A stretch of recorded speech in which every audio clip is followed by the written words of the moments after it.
দাদা কাল বিকালে ওর সাথে আমার কথা হয়, ওরা তখন মাঙ্গুল যাচ্ছে, আমরা ওই বাসটা ওই পোলা সেখানে দাঁড়িয়েছিলাম, দুজন ব্যক্তি মাঙ্গুল যাচ্ছে, তাহলে কথা কোথায় যাবে বললো মাঙ্গুল যাচ্ছি। তারপর থেকে আর দেখা নাই, ওদের বাড়ির সবাই খোঁজাখুঁজি করছে কিন্তু দেখা পায়নি, ঠিক আছে। এবারে সকালে আজকে একজন ফুল তুলতে এসে দেখছে পড়ে আছে, কিন্তু প্রথমে লাশটা চেনা যায়নি, ওই ড্রেনটায় পড়েছিল, ড্রেনটায় পড়ে থেকে বাবা তোলা হলো, দেখা গেল বাবা। কি কারণে এই ধরুন, কি কারণে বলতে রাজনীতি হিংসা।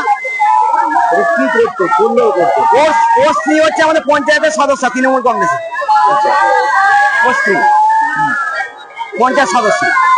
মানে আমরা কখন দেখলেন? আমরা সকালে চা খেতে এসে সবাই চা খেতে আসছি, একজন ফুল তুলতে আসছিলেন মহিলা, তিনি বললেন একজন এখানে মরে পড়ে আছে, তখন উবুর খেয়ে পড়ে, চেনা যাচ্ছে না, মুখটা পুরো ছেড়ে দিয়েছে তো। তারপরে দেখা গেল যে বাবা সহদেব বাবু, ফাওড়াম সহদেব। তৃণমূল কংগ্রেস করতেন? হ্যাঁ, তৃণমূল কংগ্রেস করতেন, এবং ওর স্ত্রী হচ্ছে পঞ্চায়েত সদস্য। আমার নাম?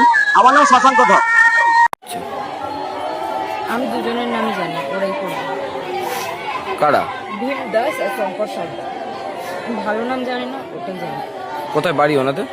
কাশীনাথ মন্দিরের কাছে। কি কারণে এই অভিযোগ তুলছেন আপনি? পার্টি করতো, পার্টি দিয়েই ঝামেলা। কোন দল করতো ওরা? ওরা বিজেপি। তাহলে কি পার্টি নিয়ে যেমন ঝামেলা হয়, ওদের দল জিতে গেছে, এই দল হেরে গেছে।